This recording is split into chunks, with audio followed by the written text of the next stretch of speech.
Craving your next action-packed adventure? Audible delivers thrills of every kind on your command, like Project Hail Mary by Andy Weir, where a lone astronaut must save humanity from extinction, narrated with stunning intensity by Ray Porter. From electrifying suspense and daring quest to spine-tingling horror and romance in far-off realms, unleash your adventurous side with gripping titles that'll keep you guessing. Discover exclusive Audible originals, hotly anticipated new releases, and must-listen bestsellers that hook you from the first minute. Because Audible knows there's no greater thrill than the one that speaks to you. Discover what lies beyond the edge of your seat. Start your free 30-day trial at audible.com/WonderyUS. That's audible.com/WonderyUS.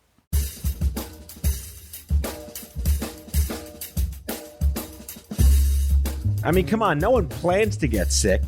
And yet, here we are. My name is Matthew Zachary. I survived cancer, a stroke, and COVID-19, and I'm still here. I also survived our broken healthcare system, and I want to help you survive it too. So let's go make healthcare suck less together, because we're all out of patience.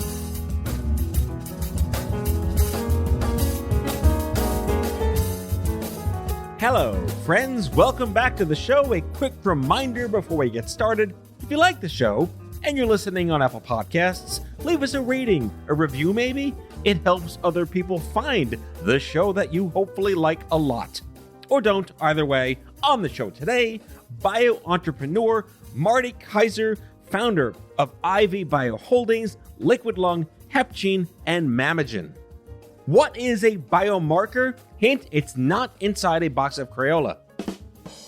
Biomarkers are aspects of our genes that do so much more than just determine our height, our eye color, and believe it or not, yes, our predisposition to cancer. Diagnostic tools today can be used to detect earlier, diagnose earlier, and treat better with less toxicity. And that's what Marty and his ventures are all about. In the spirit of making cancer suck less, diagnostics and biomarkers have the potential to make traditional radiation and chemo perhaps not even necessary in the first place. Enjoy the show.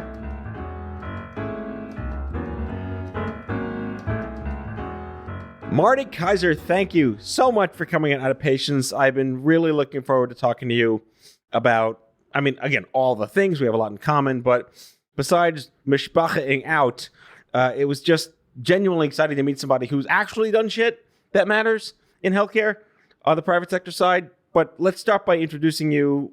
Where do you come from? What did you do? Did you go to school for anything related to what you're doing today? What a great question. Thank you for having me. I'm excited to be on this show today. But I guess I'll start with your last question. The answer is no. I did not go to school, for any sort of medical practice. I've never spent any time in the medical community. My entire career was spent in finance. I was on Wall Street for a little more than a decade. I was raising capital for various investment strategies, many of which had, fairly, heavy allocations and exposure to biotechnology, to healthcare. And so I've always been sort of in and around the space, at least from an investment standpoint, for a very long time, but made the transition in 2018 away from finance. Literally sold the home, liquidated all assets, pushed all in to create my own bio-innovation studio called IV Bio Holdings. And IV Bio Holdings really is specializing in de novo company creation. We are literally creating companies from the ground up. I'm controlling all of the idea generation, the branding, the marketing, the fundraising, the team building, the strategy, the execution, and really trying to build a series of disease-specific companies, all centered around novel biomarkers that can unlock our ability to radically improve the way that we detect, diagnose, and treat disease. And so that's what I've been up to for the past 2.5 years. And to date, we've launched 3 companies out of the studio, one in lung cancer called Liquid Lung, the second in liver disease called Hepgene, and the third and most recent, which we launched in October of last year, called Mamagen, which has a flagship product in breast cancer detection, but will ultimately be evolving and growing into a pure play women's health organization. And so it was sort of an indirect path from finance to bio entrepreneur, but I got here and did it. I'll ask the question then. Obviously, I say obviously with my naive, I'm not an investor guy hat on. If you're working in that sector that isn't healthcare, the exit, the goal, the scaling, it's fairly self-evident. You kind of have a very linear path and established precedent on what it means to scale and grow and exit. In healthcare, it's fucked up because you're developing programs, products, tools, and services in a supply-only economy. There's no demand to get an esophageal cancer test because no one wants esophageal cancer. No one wakes up and says, and I'm famous for saying this, I can't wait to be on Keytruda one day and get that clinical trial. How have you squared the circle on what scaling success and investor expectations are in a supply-only market?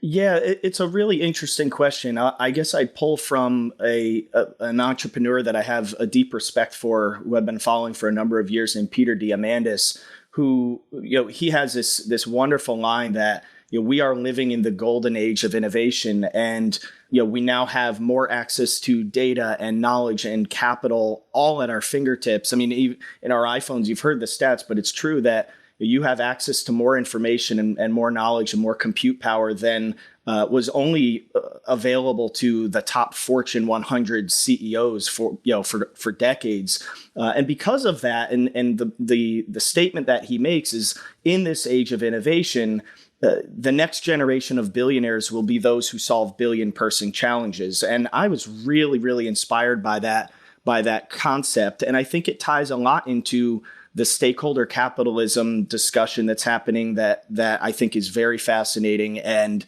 a lot of that just comes down to the fact that with access to data, with access to technology, with access to all different types of creative capital structures, whether it's crowdfunding or blockchain, there's all these different things that come together that allow us to do things very quickly, very efficiently. And because we can do them quickly and efficiently, there's still a wonderful profit to be made, and at the same time be able to do good. And so I look at this whole opportunity, I look at the investment side of it with the social impact and the social opportunity of it. And it's not one versus the other the way it used to be. It's actually both. And so I look at that, very much through that lens and from that perspective. And so, an example of what I mean by that is, in pharma, let's just say it takes on average 10 years to develop a drug. It can cost around $1 billion, and 9 out of 10 times they fail. And so because of that, you have to just sort of logically expect that the one drug that does make it through approval has to be priced at a pretty high price point to offset all of the wasted time and money and costs that went into the 9 other failures. And so it's this perpetual cycle of just long lead times, high cost, and all of that ends up getting passed through, and it just distorts the whole investment profile, which is very funny. It's one of the reasons why you see, most venture capital funds and most venture models being this, we'll invest in 10 companies, expect 9 to fail, and hope that the one winner pays for all the failures. It's very much correlated with what you're talking about in healthcare. And I think it's effed up too. And I'm here to change that through unique processes and unique business models. So I'm hearing a lot of things, and I'm trying to process, because my job is to not think like you. My job is to think like me, but figure out that you're probably saying all the right things. What was it specifically, outside maybe the enticing nature of solving a $1 billion problem with a $1 billion solution? Why healthcare from finance? Was there an interconnection? Did something happen to you or someone you care about? Well, it started with the finance side. I mean, that was the lens that I looked at everything through, and just seeing trends, seeing opportunities, believing that we're in the very early innings of a massive, massive renaissance. And at the center of that renaissance is, from my standpoint, we could talk more about this if it's of interest to your listeners, but the opportunity, the greatest opportunity here is in biomarkers. And so it started with this, I see something really big there. I see a massive trend. I see a massive opportunity, but it was balanced by a deep and genuine love for people that I have always had, a deep and genuine desire to help and to give back. And when I was in finance, the reality is I just wasn't feeling that. I wasn't feeling fulfilled. You can convince somebody to move $1 billion from one pocket to the other, and you can make a great living doing it, but but it's not all that rewarding. And so it sort of came from that combination of those things of saying there's a great opportunity there to make a lot of money and to create a lot of wealth, not just for myself, but to save money for the system and to save money for patients and for payers. I mean, there's all kinds of economic benefit from using data and technology and biomarkers. But then there's a great social impact, and it's very purpose-filled. It's very rewarding. But here's the thing that's a little bit different. And I come across people, and your story is an amazing story, and people that get blindsided by disease, and it changes their whole entire perception of things, and it changes the course of their life. They do great things like you have. And then there's guys like me that just say it hasn't affected me personally. Yes, I have people in my family and very close network that have either battled and survived, or battled and did not, from all different types of cancers. But the way I look at it is I really wanted to get ahead of it. I didn't want to wait until it hit me personally to say, man, I wish I had leveraged my skill set and my relationships and my knowledge. I wish I did this earlier. So I'm actually on the opposite end of the spectrum, where I'm just trying to do everything I can to get ahead of it before it sideswipes me or somebody in my immediate family. And I work really hard towards making that happen. I love the idea that, most people are, I don't care about it till it happens to me, but you're like let's try to make it not happen to other people first. Exactly. But so let me dig into just a more of a one-on-one, like kindergarten question. What the hell is a biomarker in third grade plain English? It's a great question. We all have biological markers floating around in our body, and that could be a gene, it could be an RNA, it could be a protein, it could be a lipid, it could be a metabolite. There's all the fancy, science, biology, for dummies 101 that it could be, but they're really just biological markers floating around in our body that carry information, and that's why we call them biomarkers. And up until this point, the primary focus on biomarkers has been on single markers that can typically predict or project something, meaning you carry this specific gene, therefore you are at a X% greater chance of developing XYZ disease. And or you carry this marker, therefore you are very likely to respond well to Keytruda or whatever the immunotherapy or targeted treatment is. That's where the focus on biomarkers has been. Where I see the opportunity and where I'm at the center of the opportunity is in not just single markers that predict or project, but combinations of biomarkers. They don't all have to be the same thing. They could be, an RNA, a messenger RNA, or a microRNA, or messenger RNA combined with proteins. You can combine a lot of these different things. And if you find these unique combinations of biomarkers, and if you can string them together mathematically, you can not only just predict and project things, but you can definitively detect, definitively diagnose. You can use those combinations of things to detect earlier, diagnose easier, and treat better. And that's the opportunity that I'm exploiting. And that's really ultimately what a biomarker is. So if I'm explaining this to my 10-year-old boy who loves cars, I'd say if you happen to have a V12, you're more likely to get into a car accident. Yeah, that's a good example. I'd say on the car analogy, there's two things you could also look at from the DNA side, your actual genetic makeup. You could look at DNA almost like the blueprint to a Formula One race car. It tells you exactly where everything's supposed to be and what it should be doing.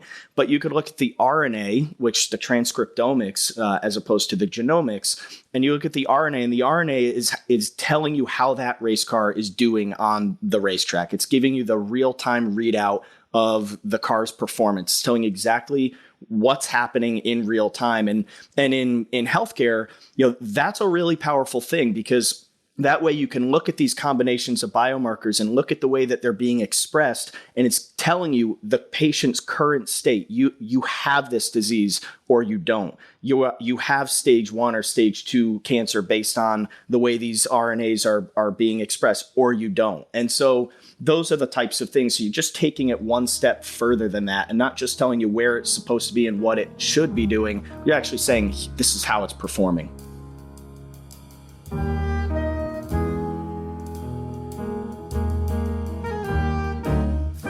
Back with our guest after the break.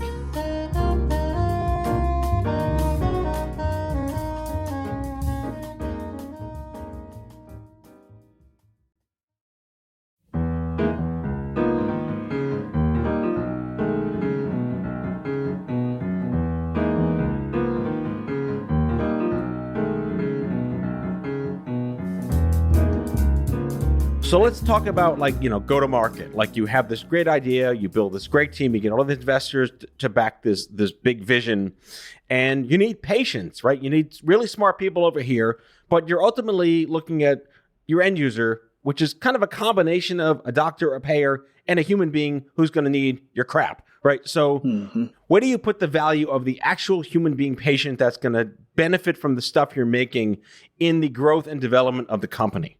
It starts from the absolute very beginning. So when I'm incubating a venture and I'm trying to figure out, where is there a disease where it's really tough to, detect it or not possible to detect it early? Where is it really difficult to diagnose, takes a long time, costs a lot of money, there's a lot of risk involved? What does that journey look like? And I look at it, I think this is one of the benefits, Matt, because I'm not from industry and I'm just a human being looking at it as a human being. I look at these problems, I look at the current standard of care and say, where can we make it better? Where are the bottlenecks? And if I were to get diagnosed with this tomorrow, what would my journey look like? What would that experience look like? And when I've identified, what I think is a disease that we should be focusing on, and I identify those bottlenecks, I find people who have been personally affected by them. The sad truth is, there's no shortage of people that have, especially in my network, that have had lung cancer, breast cancer, that are living with non-alcoholic fatty liver disease. So I start by going to the patient and saying, what did your journey look like, and where could it have been better? And this isn't always just about, I got a CT scan or I got an X-ray. A lot of times we're talking about the emotional aspect of it too. And, what was the amount of time that went by between the first nodule that showed up on a chest X-ray and the time that you went under your MRI? And when people come back and say, oh, it was 2 months or a month and a half, you just sit there and you can start to think that must have been the most stressful month of your life. and so there's a lot of that human element that goes into it from the very beginning. But from the commercial, the go-to market, the productization, getting this into people's hands, I think about it in the context of something that I call, and I haven't trademarked it yet. I don't know if I'm the only one saying it, but I like to think about it in the context of a solutions-based movement. So you have these wonderful movements that gain huge amounts of attention. You get people marching in the street, millions of people buying into raising awareness for something, no matter what it is. But more times than not, they fizzle out. And all of a sudden, what felt like this, white hot movement and opportunity, 6 months later, you're like, where'd that go? What was that hashtag? What happened there? And people forget about it. And the number one reason why that happens is because they're not, in many cases, not offering a viable long-term solution to whatever that problem was. And so what I'm trying to do here is build that awareness from the very beginning of saying, do you know that if you had shortness of breath and you thought you might have lung cancer, do you know what that process looks like? Do you know where the bottlenecks are? Here's how we could fix it. Here's how we could solve it. And getting people really excited that, we're not just, raising awareness to something. We're raising awareness and we're attaching a solution to it. And my goal is to get patients so bought into that they're with us throughout that journey. Yes, it might take 3 years. It might take 5 years. It might take 10 years to get the product fully commercialized to a point where you could walk into Quest Labs and draw your blood and find your results. But if we can build out that sense of community from the very beginning with the patient, and then complement that from the top down with foundations and with advisors and with the FDA and with all the payers, you get this really powerful bottoms up and top down combination. And that's where you really unlock the full potential to really make an impact on people's lives. All right. So let's focus on the liquid lung, because I think that's an interesting, like, people can relate to lung cancer. It's the number one killer in the country and cancer and blah, blah, blah. So not to dismiss by saying blah, blah, blah, but in general. So the whole mission of like the nonprofit space and ideally in well-intended human beings like yourself is to make cancer suck less and try not to get it. And this isn't about like don't smoke and don't eat. No, it's like it's just going to happen no matter what. You can't. The only prevention is don't own a pet, and you'll never be a pet owner. I just solved the problem for the world. Pet ownership, prevention. Okay, so that's simple. Done. We're just done. Good night, folks. So in the world of no one plans to get sick, as I say at the top of the show, and when you enter that shit happens, I have cancer store. Who's helping you know shit exists and who do you depend on? How do these diagnostics, I mean, this isn't chemo, radiation, surgery. This is like shit. It's like you need to go through the car wash to get clean before you fix whatever's wrong with the car. That was a horrible analogy. My whole point is that I'm rambling because when you're in that store, you don't know what to do. So what if Quest can do this wonderful test for you? If you don't know it and your doctor doesn't know it, what's the solve? That's the awareness piece of the equation, and working with patients and payers and providers, people, insurance companies and doctors. I mean, that's really that's the trifecta of getting everybody to say, this is the technology. Here's how it works. Here's how it, how it helps. Here's how it improves your outcome. And you make a good point about, people don't want to get cancer. The goal here is to just, if you do, just try to make it not suck. And I'll tell you, the number one way to make any cancer not suck is to catch it early. If you catch it early, the whole entire experience is better. Now, listen, it still sucks because, when you talk about any cancer, but let's point to breast cancer for a minute, the standard of treatment for breast cancer, almost regardless of what stage you have, is what I read this in an article somewhere. It's they call it slash, poison, and burn. Cut off your breasts, pump you full of chemo, and radiate the hell out of it. And so, you've got about 100% survival rate if you do that. But who the hell wants to cut off their breasts and get pumped full of chemo and get burned to hell with radiation? So it still does suck, but the earlier you catch it, the less it sucks and the better your outcomes and the lower the cost. And all of that is really the game changer in terms of, the next step. I agree. I mean, and I'm coming out of the pediatric cancer world and the young adult cancer world where like nothing is really detectable because you can't get the mammograms, you can't get the colonoscopies, maybe Cologuard works, who knows? And testicular cancer is only as good as the doctor taking you seriously, or like colon cancer is Crohn's disease or whatever. But writ large, you're right. Fran Drescher famously said, it shouldn't have been her to first say it, but she said it, that stage one's the cure. In an ideal world, yes.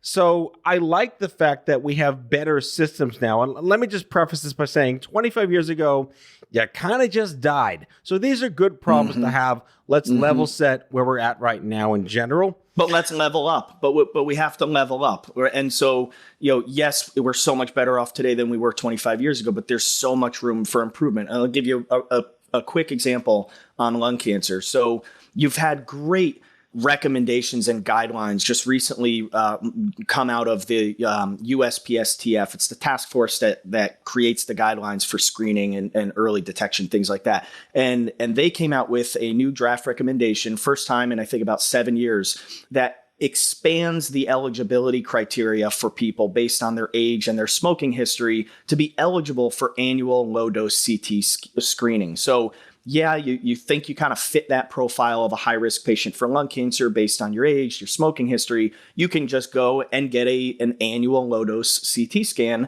and try to catch it early. And so that's great, but you're still looking at the problem at the body through this kind of 3D imaging. And the resolution is so much better today on these machines than it was years ago. The radiation exposure is so much lower, but you're only getting one view of what's happening to that patient. And it's very much a kind of 2 and 3 dimensional view. What I'm saying is to level things up, we're not trying to get rid of these machines at all. The goal here is not to replace the current standard of care and technologies. It's to enhance them and radically improve it and insert non-invasive biomarker testing at those different pain points. So you rule more people into imaging that belong there, and you rule more people out of unnecessary procedures and biopsies. You cover both ends of that spectrum, but there's so much valuable information that comes out of a CT scan or out of an MRI, but you can combine that data and that information with the biomarker measurements for a much fuller picture of what's happening with that patient. And that's really where you start to make a more meaningful impact to those high-risk patients so that you can catch them in stage one. And Fran is right. Stage one is essentially the cure. Right. So it's not just like try to not get cancer. It's try to not have chemotherapy if possible. Yeah. Yep. So let me ask you one more question. This goes back to my lack of understanding of investor strategy and investor philosophies in health startups. And that goes back to, and you kind of clarified it in the earlier segment, but the role of the patient and the role of the nonprofit to start to get that basic consumer sentiment journey experience for the disease you're trying to create a product service for. And where I've seen this happen on the stupid cancer side when I ran that organization for, I don't know, 13, 14 years, was that these really well-intended, well-meaning startups that have great tech that patients should know about simply want to just tap the community and say, hey, tell all your community members with breast cancer about this great thing. We want to hear from them.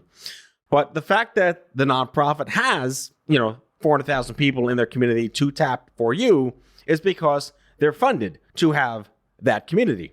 So where is the philanthropic aspects of early startups that are investor-backed on the value of donating money to the nonprofits to sustain them so they have the community you need to tap? So reframe that briefly for me. Are you asking how to increase donorship to the nonprofits so that it all comes full circle more? Is that the question? Well, typically it's like, well, we don't have a budget for charity. We just want your people.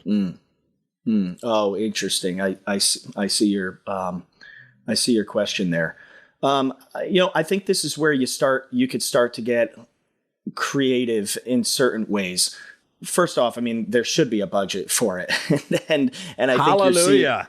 Right. I do think you're seeing, this is back to my finance days. And before I left the asset management industry, it was very clear that the demand for ESG funds, socially responsible funds and strategies was on the rise. And that's only taken off in the last 2.5 years. So you are starting to see a really nice shift of investors that are saying, look, we're happy to invest in great technologies where we think we can earn a strong ROI, but we really want to know that there's a social component to that and that you're helping, really advance things beyond just what's happening inside this company and beyond just the ROI. So I do think that there's an opportunity for the foundations and for the venture funds and for the entrepreneurs to come together and strike a happy balance and happy medium there. It's a great suggestion. I genuinely love your just unabashedly authentic approach to this and this idea of like, yeah, we can do well and do good. That's kind of refreshing to hear from private sector venture guys. I'm not used to hearing that. So kudos and bully on you for that. Thank you. And I just to wrap this up, I love that you're here to not just, jokingly make cancer suck less, but if you can avoid the horribleness of the worst of cancer treatment, let's try to make that happen. Yep. And I think it's a matter of just looking at the problem differently. One of the biggest issues with healthcare is that most people in that system have been in that system for their entire lives, for their entire career. And I think it helps that I'm coming at this from a different lens. I'm coming at it as a human being, but I'm also coming at it and saying there's different ways that we can do this. It doesn't have to be done the same old way. It doesn't take a PhD to realize that something that takes 10 years, costs $1 billion and fails 9 out of 10 times probably could use a new approach. It doesn't take much to do that. And so I'm trying to look at it and say, where can we use data and technology and capital and integrate those things in a way where we can compress the time, the cost, and the risk, but still accelerate the value. And I will tell you just, one concept that's really important to me is I think we're in this era, and I'm I'm leading that within my companies, where the role that human beings play in this process is different. We're not eliminating the need for people whatsoever, but we are sort of moving them to a different part of the process. Here's what I mean by that. Instead of spending 6 or 7 years in a wet lab looking through a microscope with 1 or 10 or 100 really, really smart scientists with their own domain sort of bias and their own kind of thoughts and their own experiences, we can just replace a big chunk of that process with data and completely objective mathematics and technology. But that doesn't replace the need for people. So when I discover a biomarker, because it simply emerges out of our technology, out of our software, I'm not a scientist, so I can't make a whole lot of sense of it. So I need advisors, I need key opinion leaders, I need people that I can show this to and say, hey, here's what we found. And we found it really fast and really efficiently, but we know nothing about it. Can you help us make sense of this? And it's the people that help us accelerate the growth and accelerate the commercialization, accelerate the adoption. So I think all of that comes together and allows us to, like you said, to generate a good ROI because we're doing things faster, more efficiently, but do good and speed the innovation to patients. That's the primary goal. Marty Kaiser, bio-entrepreneur, founder of Ivy Bio Holdings, Liquid Lung, Hep Gene Mammogram, and I'm sure a whole lot of other things that sound like they belong in the Mall of the Simpsons. Thank you for joining me on Out of Patience. More to come, my friend. Be well. Thank you, Matthew. Take care. That's all for today, folks. If you like the show, be sure to subscribe, leave a review, follow us on social, and tell all your friends to listen. Out of Patience with Matthew Zachary is a product of Offscript Media. Our executive producer is Matthew Zachary. Our senior producers are Jen Horangeff and Andrew McDowell. Darren Tunn is our production intern. It is recorded, mixed, and edited by Matthew Zachary. Our theme music is by the Mike Van Allen Quintet and by Mara. For advertising and media inquiries, email media@offscript.com. Hit us up at contact@offscript.com to share comments, feedback, and make guest recommendations. For more information, visit offscript.com.